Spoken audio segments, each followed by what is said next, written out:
안녕하십니까. 이재희 지식TV입니다. 이번 주제는 역사편으로 조선 왕조의 창업 과정에서 제2차 왕자의 난이 일어난 배경을 살펴보겠습니다.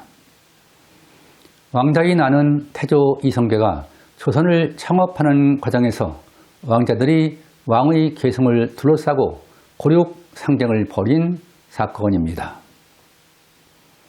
태조 이성계는 첫째 부인 신의 왕후 한시와의 사이에서 6 형제와 2 공주를 두고 있었습니다.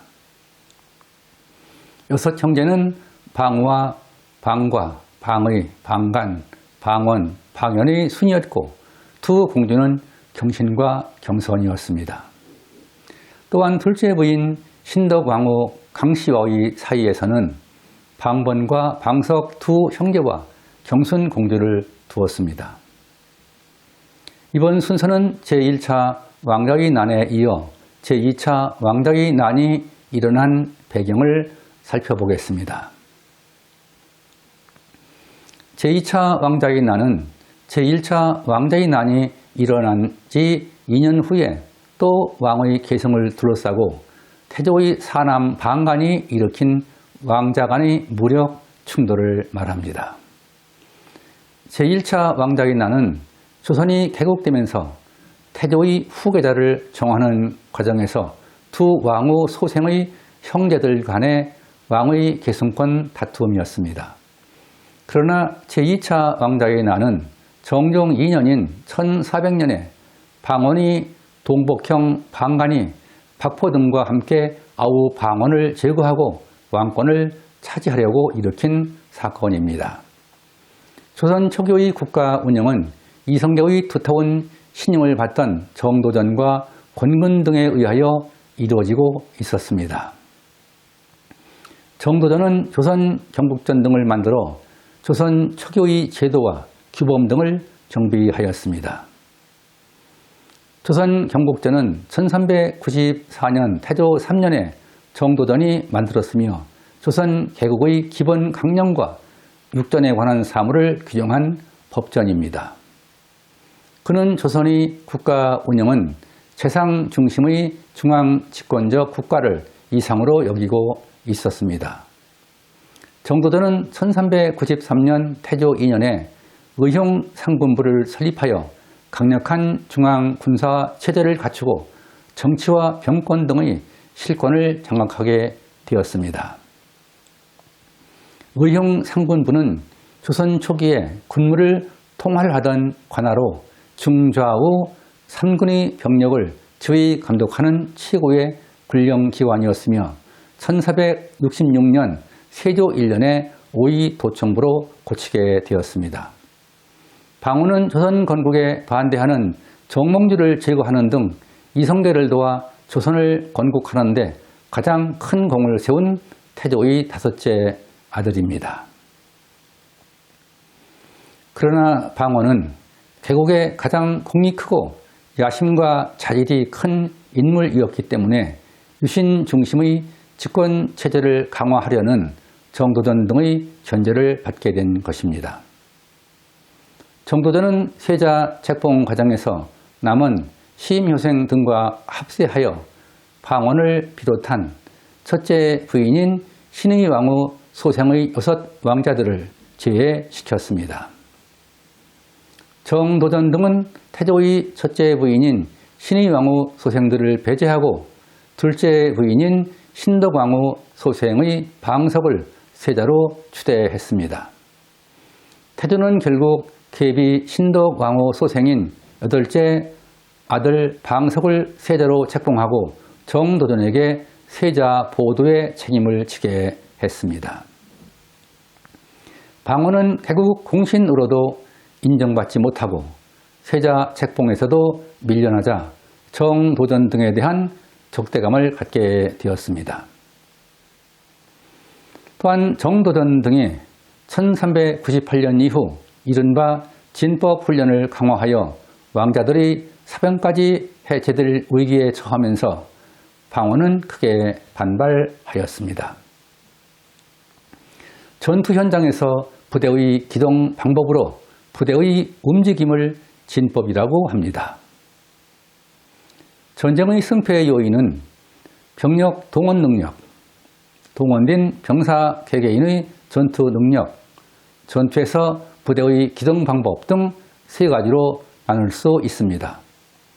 드디어 방언은 1398년 태조 7년에 진법 훈련의 강화로 왕자들이 사병 혁파를 추진하던 정도전 등을 제거하기 위해 정변을 일으키게 된 것입니다.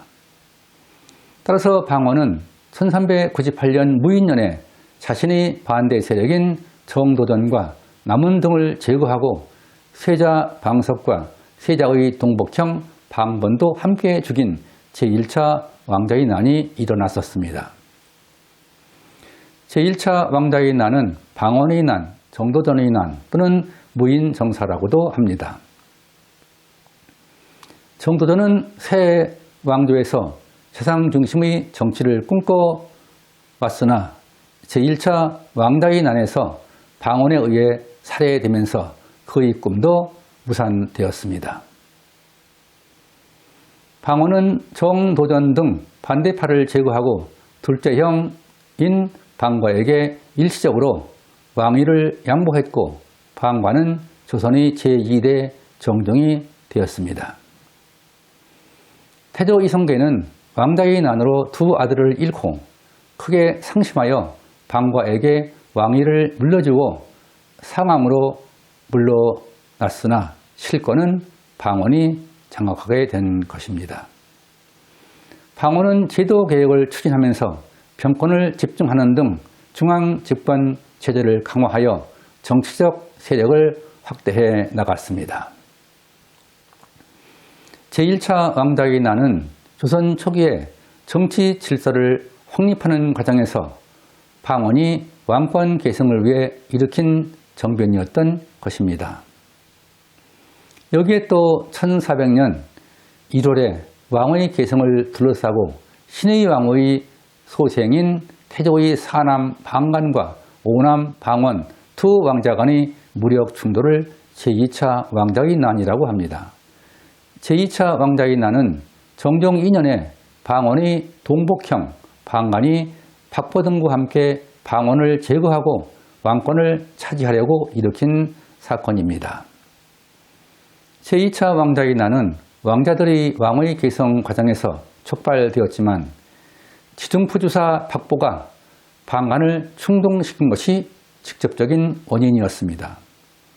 여기서 지중푸부사는 조선시대 중추부에 속한 정이품 무관의 벼슬을 의미합니다. 박보는 제1차 왕자의 난에서 정도전 등을 제거하고 방언이 권력을 장악하는 데 공을 세운 인물입니다. 그러나 그는 방언을 도와 공을 세웠으나 논공행상 과정에서 1등 공신에 책봉되지 못해 불평하다가 지금의 충북 영동인 죽주로 기양을 갔었습니다. 박보는 방언이 방간을 죽이려 한다는 거짓 밀고로 방간의 거병을 선동하여 방간과 방언의 사병 간의 싸움이 벌어지게 되었습니다. 그러나 방간은 방언에게 패하여 유배되었고 박보는 처형되었는데 이를 제2차 왕자의 난, 방간의 난 또는 박보의 난이라고도 합니다. 제2차 왕자의 난이 평정되고 나서 방언의 지위가 더욱 확고해지자 정종은 방언에게 위협을 느끼게 되었습니다. 정종은 상왕 태조의 허락을 얻어 1400년 2월 방언을 왕세제로 책봉하게 되었습니다. 따라서 실권이 없던 정종은 제의 2년 만에 왕위를 방언에게 양위하고 방언은 1400년 11월 왕위에 올라 조선의 제3대 태종이 되었습니다. 이후 이성계는 불도에 정진하다가 방언이 왕위에 오르자 태상왕이 되었습니다. 이성계는 형제들을 죽이고 왕위에 오른 태종이 있는 도성을 떠나 소요산, 함주 등에 머물며 사냥과 불공으로 여생을 보내게 되었습니다. 태종은 왕권을 차지하기 위해 형제들과 수많은 사람들을 죽였으나 조선 초기 국가의 기틀을 다지는 역량을 발휘했습니다. 제2차 왕자의 난은 결국 방언이 왕의 계승을 앞당겼고 태종 때의 왕권 강화를 위한 제도 개혁을 가능하게 하였습니다. 조선 초기 국정의 최고 의결기관인 도평의 사사는 폐지되고 의정부가 설립되었습니다. 또한 승정원을 설치하여 왕명의 출납을 관장하게 하였습니다. 태종은 왕권을 강화하고 병권 집중과 중앙 집권 체제를 강화하기 위해 사병혁파를 단행하였습니다.